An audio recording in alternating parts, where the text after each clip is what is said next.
Ang dami na nag-request na gawan ko ng part 2 ang dalawang bata na nag-ulam ng toyo at chichirya. Nandito ako sa harap ng school kung saan sila pumapasok. Chinempo ko ang paglabas ng mga estudyante. Sa dami ng dumaan, hindi ko sila nakita kaya nag-decide na ako na magtanong sa mga tao. Sa unang pagtanong natin, hindi sila kilala kaya lumipat ako sa ibang tao baka sakaling may nakakakilala sa kanila. At dito sa dami kong pinagtanungan, hindi sila kilala kaya nag-decide na ako ipagpabukas na lang ang pagtatanong para mapuntahan namin sila pero sa hindi sinasadya. Boss, ayun sila, oh. Boss, hindi ba yan sila Ikaw yun? bata yan, oh. Naglalakad. Sila yan, sila yan. Bala, boss. Uy, ito mo. Yes, sila yan, eh.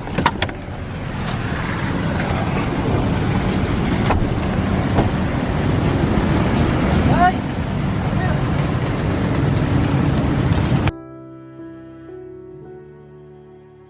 Ginagawa niyo dyan? Pauwi na kayo? Ngayon pa kayo nahanap eh, ba't di kayo umay na kayo sa school nyo? Sa babahay nyo? Samahan nyo sa bahay nyo. Meron akong konting surprise sa inyo. Nagkintay ako doon, tapos tanong-tanong ko kayo, kung kayo nakita, hindi na pala kayo. Ano ba yung mga magulang nyo? Tara, samahan nyo ako ha. Yo mga katroops, yan, magandang balita. Kasama na natin yung mga bata. Ayan, ano pangalan mo ulit? Geraldine po. Geraldine, ikaw? Sophia Kate po. Sophia, yan mga katroops. Dadalawin natin sila sa bahay nila para malaman natin yung estado ng buhay nila. Salamat po, nagkita po tayo ulit. 'Di ba? Sabi ko magkikita tayo ulit, 'di ba? Masayang-masaya po kami na nakita po namin kayo ulit. Meron akong konting sorpresa sa inyo. Kaya pupunta tayo sa bahay niyo. Gaano ba kahirap ang daan sa inyo? Ano po, maliit lang po, tapos po pwede po tayong malaglag po dun sa sapa. Mag-iit lang pala, ano yan? Makitid lang pala yung daan sa kanila. Ano? Pala, no? Ayan, boss. Siyempre, ako pa ba? Dito ko nga nakita kung gaano kakitid ang dinadaanan nila. At ayun nga nakita ko rin sa kanila, sobrang sanay silang maglakad dahil sa araw-araw nilang ginagawa.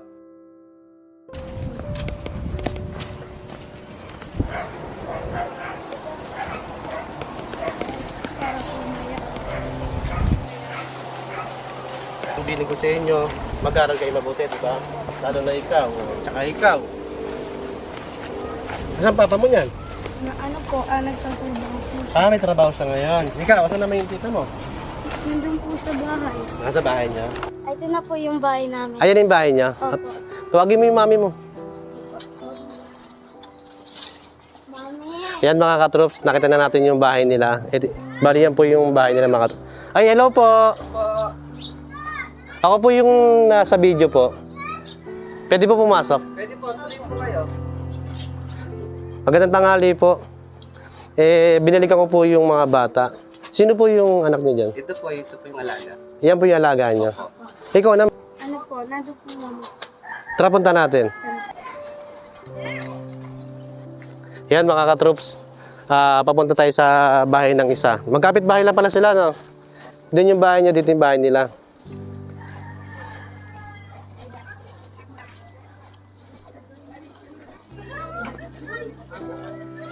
Sir po yung mami. Kasi yung mama mo.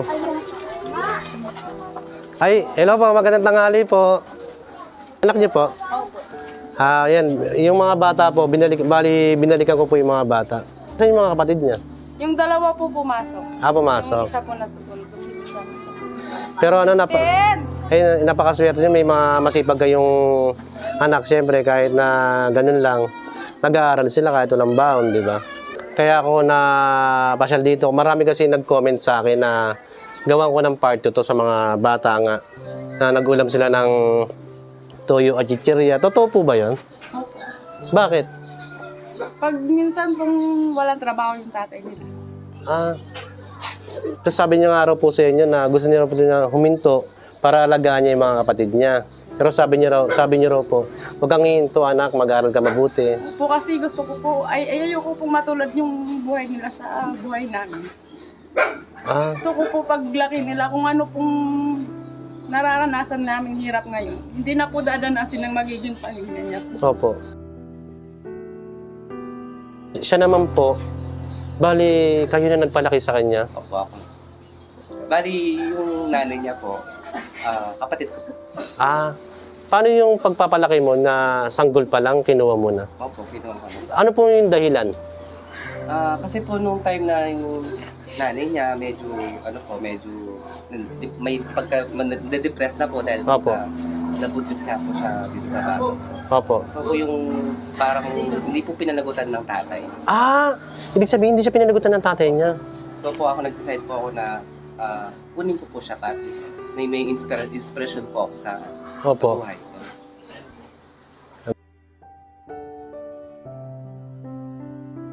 Hindi, bali, ikaw yung sinasabi niya na tita. Opo. Tapos, bali, ito po yung panganay niyo. Sa totoo kasi, marami talagang naluwa sa video na yung kalagayan nyo, pag meron daw, may baon sila. Pag walang trabaho po yung tatay niya, wala daw po, kahit daw po asin tsaka tubig. Para daw makapasok sila, kakainin nila. Minsan nga po, pag-uwi niya galing sa eskwela, pagdating niya po dito, minsan po wala din po siyang dadat-dadat pagkain. Nakikikain po siya dun sa lola niya. Ito, Opo. hindi kayo napapansin, lalo na liblib yung tinitiran nyo, di ba? Nakikita ko naman sa bata na may pangarap sila sa inyo. Lalo na po to, ikaw din, siyempre, kahit pamangkin mo siya, di ba? Tinuring mo siyang anak, sabi niya. Yan, nagpapasalamat ako dahil na meron silang mabuting magulang. Tsaka kahit na ganyang kalagayan nyo, na maayos naman yung pagpapalaki niyo sa bata. Ikaw ano masasabi mo sa magulang mo? Mama, kahit ano pong mangyari, hindi ko po kayo papabayaan. Mag-aaral po ako mabuti. Yun, galing. Ikaw naman, ano masasabi sa tita mo? Papasalamat po kasi inalagaan niya po ako na mabuti. Hindi niya po ako pinabayaan. Eh doon naman sa totoong magulang, ano masasabi mo? So, kasi po pinanganak po ako.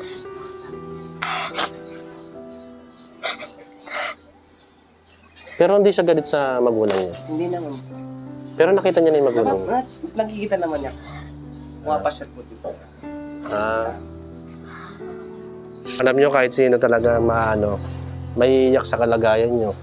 Kasi ako, hindi ko rin expect na makukuha na ako sila ng video, ilalim ng puno, na kumakain. Ang ulam nila, toyo at chichir. Wala rin po kasi akong magagawa.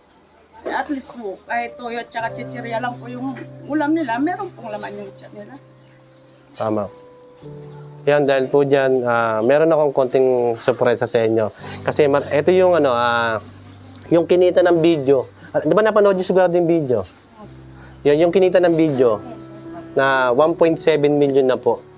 Bali, yun po yung ibibigay ko sa inyo, yung kinita ng video. Yan, ito ang unang surprise ko sa inyo. May tigisa kayong isang sakong bigas. Yan, isang sakong bigas kayo. Yan. Yan. Ito po, sa inyo po to. Yan, ito naman po. Yan, ito naman po para sa inyo naman. Bali, tigisa po sila. Di ba? Malaking bagay na sa inyo to. At siyempre, hindi pa dyan natatapos. Ito para sa pang-araw-araw na baon niya. Ayan. Thank you po. Yan, mag-aral ka mabuti, ha? Ayan. Tapos, ikaw naman,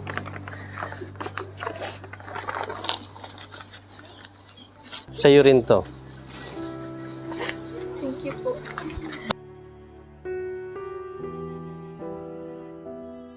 Pagluto nyo silang masarap. Yung siyempre, yun nga, yung biruin nyo, makapag-aral lang yung bata. Kahit anong kainin nila o ulamin nila para makapag-aral lang.